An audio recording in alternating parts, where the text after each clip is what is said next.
E falando desse serviço, a gente tá falando de pesquisa, eu fico pensando muito sobre isso. Eu não sou estatístico, sou interessado, né?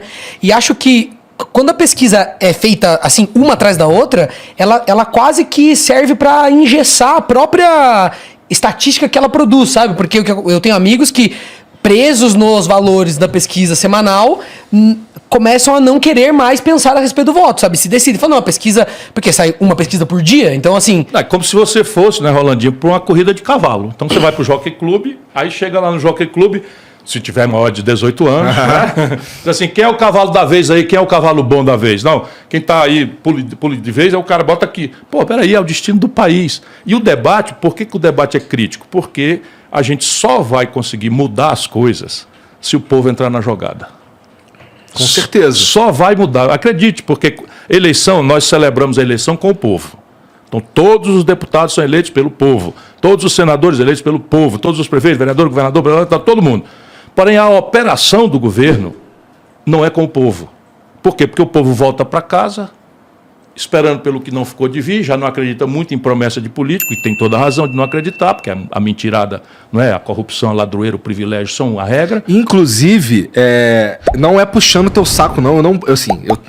Você está longe de precisar disso. Então, você não vai ver eu puxando Se saco alguém de precisar político. puxar saco aqui, sou eu. Então, mas ó... O candidato precisa, né? A primeira promessa que um político me fez e cumpriu foi do Ciro de voltar aqui. Ah, de voltar? Mas é claro. Nossa, mas então tá muito ruim a coisa. Pois mesmo, olha, pois né? eu me gabo de não Nossa. ter uma promessa que eu tenha formalizado na minha longa vida pública que eu não tenha cumprido. Por quê? Porque eu modero a promessa.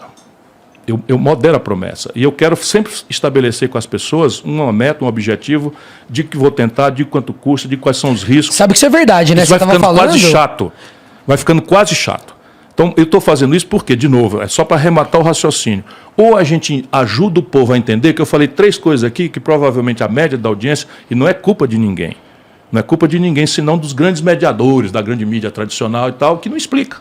Então, o que diabo é câmbio flutuante, meta de inflação, superávit primário? Isso diz da vida e da morte dos desempregados, do cidadão que está agora nesse frio aí, né, morando embaixo do viaduto, da vida e da morte de 77 de cada 100 famílias que estão no limite máximo de endividamento, 65 milhões de pessoas que estão humilhadas com o nome sujo no SPC, é dessa trempe que sai.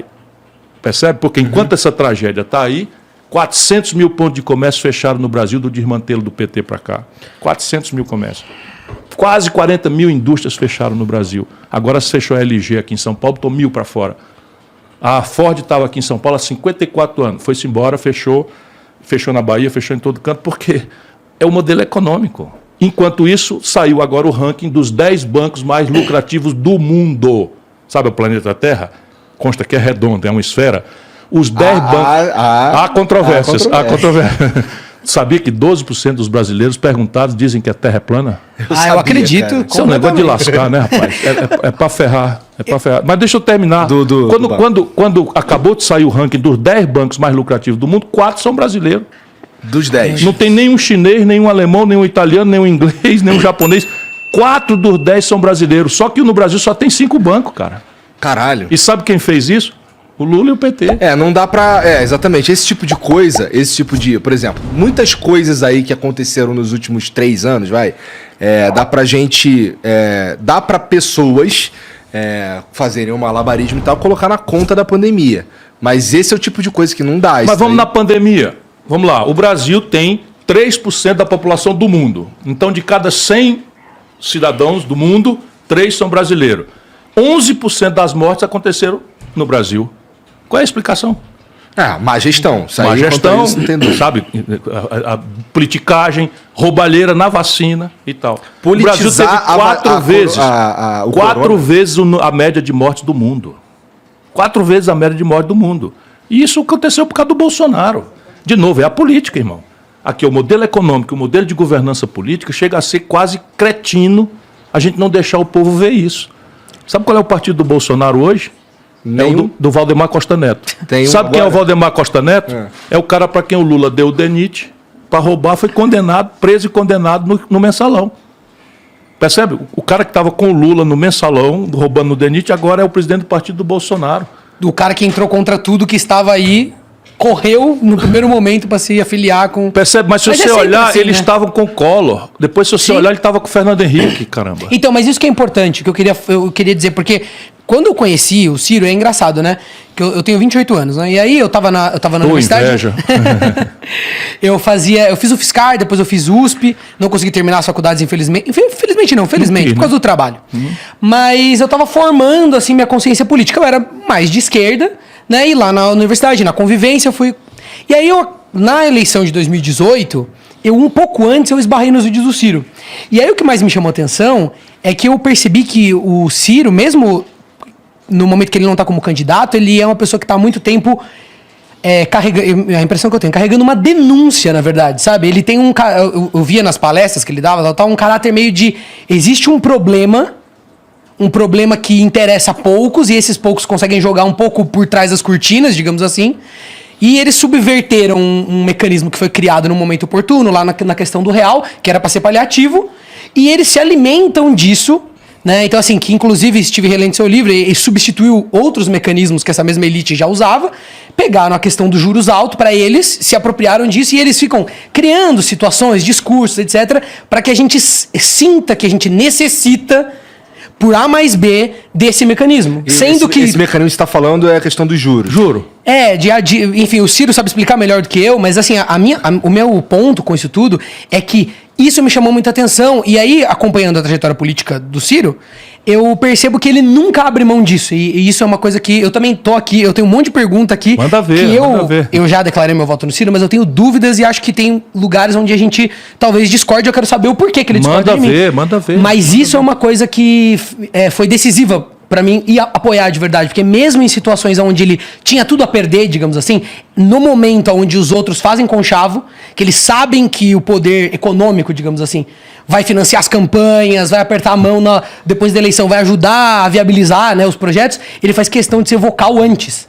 Então, por ter conhecido antes dele ser candidato e por ele não ter mudado o discurso, eu sinto que tem muita verdade nisso aí. Eu não sou economista, mas quando eu leio, eu vejo que faz muito sentido. Vamos pensar juntos, porque isso aqui é um lugar popular, muito popular, juventude e tal. E isso aqui, em qualquer lugar do mundo, é o que domina a discussão.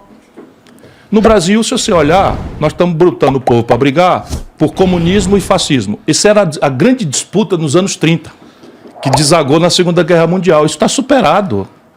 No mundo está superado. Não, aqui estão inventando essa falsa contradição. O Bolsonaro denunciando o comunismo, que o Lula nunca foi, está muito longe disso, e o Lula denunciando o fascismo. O Bolsonaro frequenta aí um delírio e tal, mas não tem a menor condição prática e objetiva. A gente pode ficar, vamos dizer, vigilante, mas vamos para a eleição escolher. Agora, repare, se o governo paga, vamos ajudar as pessoas a entender, essa é a chave do processo. Se o governo paga por um papel da dívida do governo um juro maior do que o lucro médio dos negócios... Por exemplo, você tem aqui uma espécie de startup. O Flow é uma espécie de startup. Você tem faturamento, tem que ter sua contabilidade, tem que ter sua gestão e tal. E você botou um dinheirinho aqui, comprou essas coisas, botou o estúdio, aliás, está do peru. O estúdio ficou bonito e tal. Então está tudo aqui.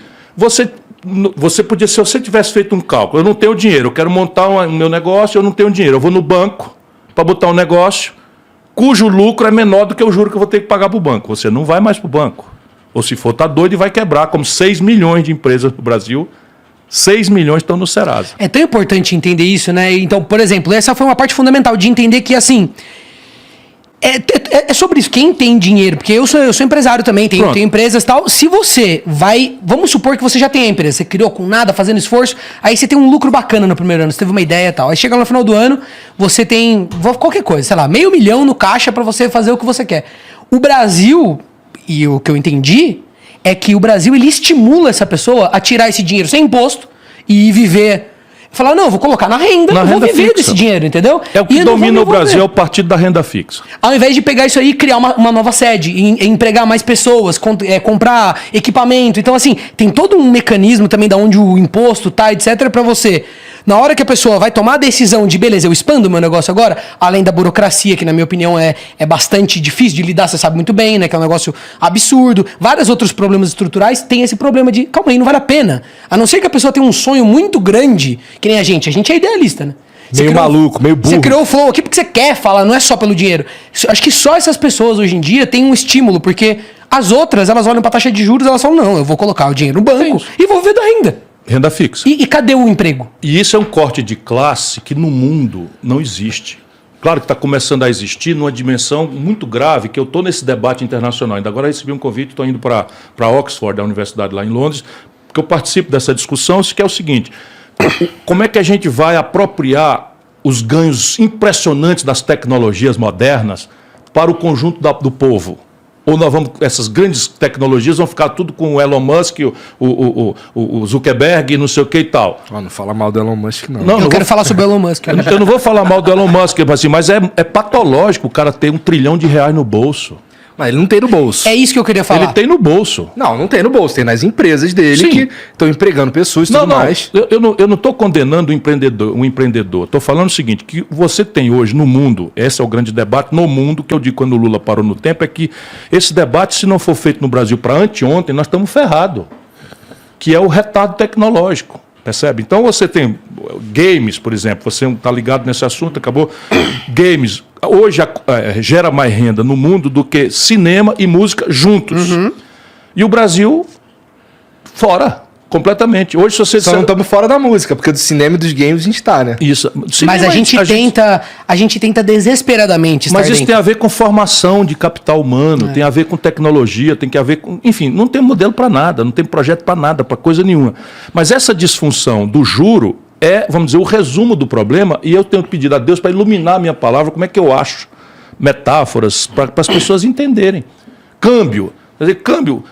Ora, o povão está nos ouvindo aqui, eu quero saber de câmbio. Na hora do Jornal Nacional dizer que a taxa de câmbio bateu em 4,80 hoje, eu vou no banheiro fazer xixi, porque aquele assunto não me interessa, eu não estou comprando câmbio. Aí é que mora o perigo, né? Tá de verdade, muito no pão, no arroz. Tá no pão, tá no arroz, tá no remédio, tá no celular, tá no meio de diagnóstico médico, tá em tudo. E aí eles descobriram essa maravilha de manipular a taxa de câmbio em períodos de véspera de eleição para falsear um barateamento das coisas para ganhar a eleição. Foi o que o Lula fez. O Lula arrebentou o país criando esse conforto nacional consumista. Foi o Lula ou foi a Dilma no segundo mandato? O Lula expandiu o consumo e criou um passivo externo monstruoso que fechou a conta miraculosamente porque os preços dos produtos brasileiros lá fora estavam bombando. Foi uma aposta que deu certo. Para ele, sim. Mas se a gente imaginar... O Brasil deu certo, não deu durante o período dele? Sim, mas é a mesma gente. É o mesmo partido, o mesmo ministro, a mesma pessoa. Ele dando as cartas e tal. Quebraram o país. Que é como se tu agora fosse o seguinte, eu vou começar a gastar por conta, esqueço minha dívida, vou começar a gastar por conta, e pelas tantas, tu perde a renda. Que é o que aconteceu.